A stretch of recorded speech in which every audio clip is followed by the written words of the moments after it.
Season's greetings. Welcome viewers to Forty20 Not Live's Christmas quiz for 2020.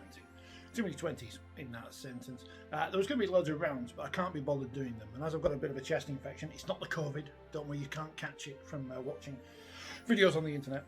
I don't want to read out 17 questions and sound like Darth Vader. So you can read them on screen. Apologies if you're blind, you'll have to get someone to read them to you, I guess. There's 17 questions. Do your best, and let's start. Where else but with question number 1.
I mean, really, I should have got some out of Dickie Davis's quiz book, or Nick Owens, 2 ITV legends. of the past there. So how do you think you've done? I'll give you a bit of thinking time, and as is tradition at this time of year, let's stick a repeat on. Here's last year's Christmas special, looking back at some of the games of the past through the method and medium of Rugby League programmes. You remember them? They used to sell them at matches in the olden days. Christmas. It's here. If you're watching this video on Christmas Day, or in the Christmas holidays. If not, well, this is not a very timely video. Here are some random programmes from around the Christmas period, and we happen to start at Mount Pleasant. Look, there's a man in a white shirt tackling a man in a red and white hooped shirt. It's Batley Cricket Athletic and Football Club Limited taking on the mighty Wakefield Trinity. On Boxing Day of 1970, Wakefield, the league leaders, which is not a phrase you hear too often these days, scoring 16 tries in their last two games. Neil Fox landed 12 goals against Workington last Saturday. That was good then. Trinity being a strong side with powerful backs and forwards who work in complete harmony, which is good. Halfback Topless gave a very sound display against us last time we met, and he's obviously a player with a future. He is, and he was. 50 years ago, on December 27th, 1920, Batley and Dewsbury met at Mount Pleasant, and Dewsbury won 7-3 before a crowd of 16,000 people. That's more people than in Batley and Dewsbury combined, isn't it? For a gate of £940. Nice Christmas bonus for the directors.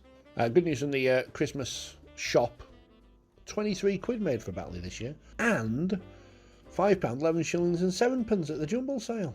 Do make sure you buy in the headquarters, no doubt, or no less even. A rugby football bank, whatever one of those is, 6 shillings. Club badges, pens, car stickers, berets, and old programmes. Where do I go? Right, let's go back in time. 1963. That, of course, is Henley Stadium. You can see the iconic South Stand there. Now, sadly, no longer with us. Today's game is the almost traditional Christmas fixture between Leeds and Wakefield. Hooray! Wakefield, the Challenge Cup holders at this point, having battered Wigan in the final. See, this is 7 years before Neil Fox scored loads of points against Workington. He's now scored 6 tries and 51 goals this season. It's not bad, is it? However, the great thing about programmes is they always give a chance for people to rant about things. And in 1963, we're talking about referees. It was a bemused Australian Rugby League touring side which left the field after being beaten by 13 points to 12 by Castleford on November 13th, when it's a special correspondent. The tourists claim that 1, the try by Frank Smith was scored in the dying seconds following a forward pass. I mean, they know all about that at Headingley. 2, John Clark's goal kick was outside the post and not inside.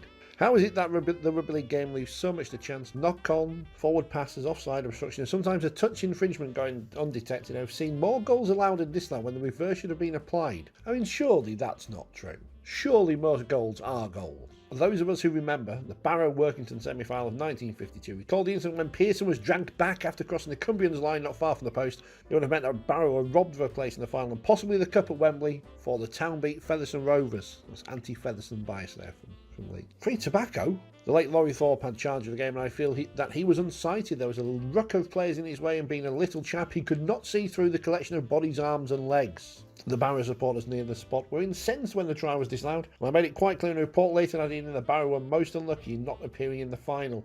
By an unusual happening, I was sitting in the stand on the quarter line at Wigan Central Park, the press box being full on that occasion. That doesn't happen often these days, apart from at Wembley. I had a perfect view of what happened, and by the time referee Thorpe had arrived on the spot, the Barrow forward was downed on the wrong side of the goal line. You may ask, what was the touch stood close to the spot doing? Well, they don't do anything, do they? They just stand there with a flag as if the bank's out. Well, even if he had believed that a try means, he could have only whispered that view into the referee's ear because he had no authority to enter the field of play. Times change. Surely if an official sees a forward pass, offside or knock-on, he should be able to express that view to the referee who may have been unsighted. Supposing at Wembley the referee missed an infringement, which is a vital issue, then one team could be robbed of victory. It would be more ridiculous if the incident was plain to see for millions of TV viewers and the spectators. But the referee had his vision blacked out by a player obstruction. What then? Surely a toucher should be able to enter the pitch and flag up stretch, say, I think that it was a forward pass, sir, because I was in the direct line. What they don't realise is they want video referees, despite the fact that the technology isn't there yet. And then when we get video referees, we don't want them. We all know what happens in amateur boxing where the judges are outside the ring and at various points. It's a fair way of adjudicating a bout, but Rugby League goes on its alleged merry way, disappointing players, officials and supporters because every season tries rewarded and goals to which should have not been allowed. Cut out once and for all these controversial matters and tempers will be cooler. Instead, the present rules and regulations of touch judges lead loopholes as big as the football field itself. Good news that the Headingley Grounds branch of the Leeds Rugby League Supporters Club will be holding a dance at the Pavilion Ballroom on February the 21st. And there will be the Leeds Rugby League Queen competition. Back to 1953, and there's not actually much in the programme for Leeds versus Wakefield. It's interesting to note, on Christmas Day itself, Leeds were away at Batley before playing Wakefield on the 26th, and then Batley at home on the 28th, and then January they played Huddersfield away on the 2nd. Busy boys. 1971. This morning's attractive fixture with Wakefield Trinity renews the arrangement which applied for many years until 1967, whereby Trinity were regular visitors to Headingley each Christmas. For the past 3 seasons we have entertained Castleford on the occasion of our traditional home game on Boxing Day, while the Weldon Road side travels over the west coast to meet Blackpool Bury this afternoon. Nice trip on Boxing Day. We take the pleasure in extending a warm Christmas time welcome once more to all from Bellevue. Hooray! Why do Leeds always get a Boxing Day home game? I don't know. 1 year ago, Leeds beat Castle, 14-9, that's good. 5 years ago, Leeds beat Wakefield 28-6, boo. 10 years ago, there was no game due to fog. But when they did play, Leeds lost to Hull KR, 28-13. It's not very good, is it? Alright, here's another note of moaning. We note that in the Rugby League last week, that Wigan were upset about the early kick-off times of televised matches as a gate of only 2,150 spectators were at Central Park to watch a local derby match against the Norton Park side. It's in the days where Jeff had a dot at the end of it, because when they shorted Jeffrey, because that's what they wrote. Jeff Sutcliffe, Wigan Club Secretary, attributes the poor attendance to the early kick-off time and the fact the match was televised. Arnold Wycliffe, writing in the Rugby League, said, television fees may be good, but they can never make up for the lack of atmosphere and the depressing sight of empty terraces. We entirely agree with these sentiments. Not everyone had great crowds in the olden days then either. Let's have a look at the fixtures from 1971-72. Again, no game on actual Boxing Day, but 27th. Game on the 22nd and a game on the 1st of January. So less games these days. The A team, they get all the time off. Pre-Christmas fixture in 1991. As Huddersfield, under Alex Murphy, take on the Moscow Magicians. I'm just off to buy a copy of the Daily Sport first of all, just to read all the number one exclusives. That's the thing when you think of the Daily Sport, don't you? I mean, what a double header of fixtures this is. This week, Moscow. Next week, Scarborough Pirates. And they've got pyrotechnics at half-time. I hope there's some people there. We did hear this week that the Russian lads had to wait 24 hours while the fuel arrived for their plane. They've also arrived short of boots. And we've been talking to Mitre and Umbro this week to see if they could sort some out. Dear me. There's the league table. I'm assuming most of these teams are probably from Moscow. Well, the Magicians are and the Bears are. The Bears obviously got all the rubbish players. Magicians, 14 games, 14 wins. I know. But they didn't win the Challenge Cup. So, yeah, bad times there. Nor the Sevens. But they weren't the main thing. And the chance to play Huddersfield. The Soviet Cup final on the 6th of October took place in the Ukraine. As a major promotional event, the Ukraine will join the Soviet Rugby League next season. It was also very encouraging to learn that Georgia, one of the most powerful rugby playing republics, was already playing Rugby League and would become a full member of the Soviet Rugby League operation next season. In 1992, the Soviet League will be reorganised in order to operate on an inter-republic regional basis involving 7 republics. Each region would be responsible for developing feeder teams, development among youngsters, as well as producing its own referees and coaches. There you go. They used to have the programme for this match between the British 13, which is Fulham and Rydale York, against the Soviet Union. But I don't know where it's gone. And it was in Russian anyway, so I couldn't really read it. A disappointing ground of 3,200 saw the British 13 record a 42-10 victory. Despite the fact that disappointing ground is actually more people than watched Widnes and Wigan back in the 70s or whatever it was. Head to the club shop. You get pennants, scarves, polo shirts, Murphy's Army t-shirts. Anyone got one of those? Plus, you can also buy Huddersfield Rugby League Football Club wine. A celebration wine, especially prepared for Claret and Golds. Alex Murphy, players and directors, wish Huddersfield RLFC supporters all the best with 1992. The bottles retail at £6.50 each. They make ideal last-minute presents, says Alex Murphy, with his arm pulled up behind his back. Leeds United had 144 cases. We've taken a dozen for now. There's probably still some knocking around down the John Smith Stadium. As we've reached the 90s now, there you see the fixtures. So obviously they're playing this game against Moscow. I mean, what a great run of fixtures this is. Highfield away, and then home games against Moscow and Scarborough. There's probably more people watching the game in Russia than watching Huddersfield versus Scarborough. And then Chorley away. But no game on Boxing Day, you know. Quick Trip to the 80s. Here's Doncaster, another pre-Christmas fixture. And you'll note here again, you can sponsor a Doncaster player fairly cheap. We are midway through the season. Look at all these players available for your money. And the fixtures here, again, we're going in 85 now. The game on the 22nd. And then a game on the 1st of January. No game on Boxing Day. Look at that, away fixtures to the Huddersfield Barracudas and the Mansfield Marksmen. So anything, Hull, you think traditional fixtures on holidays? And yes, this year is not an exception, 1977. And Hull are taking on New Hunslet, of course they are. That's exactly who you'd expect them to play.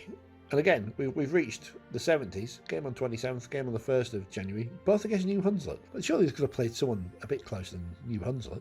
Or maybe they are the team to play. Maybe everyone else is playing somebody else. Maybe they just drew the short straw that year. 1954. And it is Christmas Day. Castleford taking on Wakefield. There's actually not much in the programme because it's 4 pages. But still time to moan about something. The good work was continuing last Saturday with a convincing win against Dewsbury, where an enormous crowd of 2,040 attended as a reward for the good football which is being played. Basically having a go at the people in Cass not watching the team. It is time a few plain words were spoken, and I must state that if Rugby League football is wanted in this town, more support is vital. We just cannot carry on with gates of £150 to £200. What is the reason for such a drastic drop in attendances? 2 divisions? So far as Castle is confirmed, the salvation does not lie in this answer. Our best team ever just prior to the war only brought an average gate of just over 6,000, and to provide and maintain a team which would be good enough to hold a position in the top flight of the First Division, an attendance of even this proportion would not, because of the present day expenditure and high transfer fees, be sufficient. What is lacking is help and enthusiasm from our public. A letter recently published by the discourtesy of a local newspaper which should not publish irresponsible and incorrect statements, even from a reader, regarding discord amongst our directors is symbolic of the unjustified antagonism existing among our good number, who would perhaps also append a signature of a faithful supporter. I suggest the more apt nom de plume of unfaithful supporter. My word. Finally, it's Oldham. Back to the 1960s. Today we give a special welcome to our visitors from Swinton. There is an old saying that Christmas comes once a year, and so does Swinton to watersheddings. Is that a popular phrase in Swinton? Or Oldham, in fact? I don't know. Good news from Oldham cash-wise. Their Christmas draw for members was once again a big success, and a gross sum of £703 was taken. Not over £800 as stated by the press. Press always getting things wrong. You tend to learn new words in old programmes. Much controversy has taken place regarding the weight of Dave Parker, our loose forward, and to settle all arguments, he weighs exactly 14 stones in jersey, pants, stocking and plimsolls, 6'1" in height. The lightest member of our first team, who shall be nameless, but he's called Bill, when chastised about his weight by his teammates about wanting jockeys at Castle Irwell, had a quick reply with, if they're good enough, they're big enough. Silence now remains. Well, as we're in the 60s, let's have a look at the fixtures. December, home on Boxing Day, of course, away on Christmas Eve, away on New Year's Eve, and away on January the 2nd as well in Workington. So you think if you're playing Barrow away, you're going to stay up there, aren't you, in Cumbria? You're not going to come back to Oldham, are you? I don't know. And that is Christmas. Have a good one. Right, now you've had some thinking time.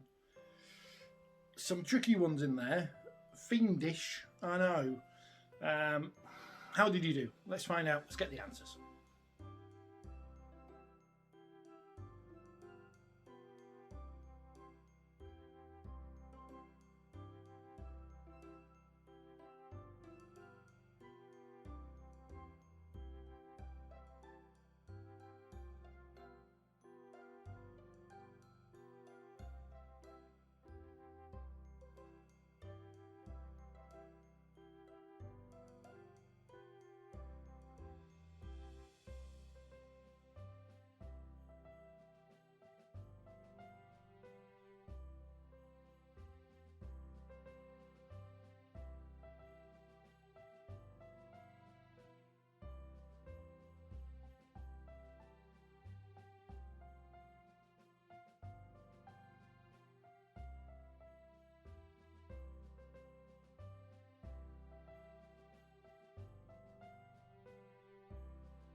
So be honest, how many did you get then out of 17? I was going to do 13, but then I thought of a 14th. I thought, well, 17's a good number, isn't it? Because you have 4 players on the bench, unless they change the rules for 2021, which the Australians probably will have done. We might not have done, I don't know. Thank you for taking part.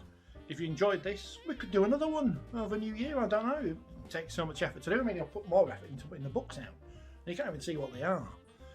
Thank you very much for watching us in 2020. Hopefully you join us again in 2021 to watch some more important Rugby League debate and issues and topics and stuff. Stay safe, and we'll see you next year. Ta-ra.